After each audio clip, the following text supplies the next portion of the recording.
Okay, another video. Itong ating doblete. Gagawa ka lang ng circle na maliit yung una, tapos malaki yung isa. Tapos pataas din. So, doblete yan. Napababa, saka pataas. No? Ganito siya. Oh. Tapos, pataas. So, ganun lang. Kailangan yung wrist mo, maluwag na siya, no?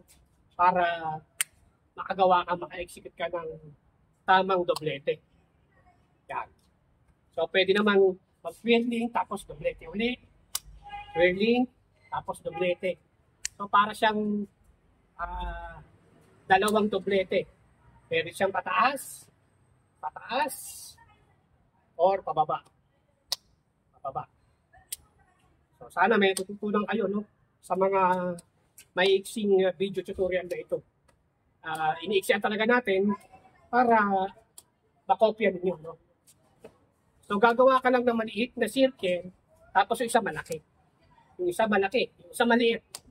Gagawa ka lang ng bilog sa harapan mo, tapos pataas naman. Same, sa pataas. Maraming salamat po.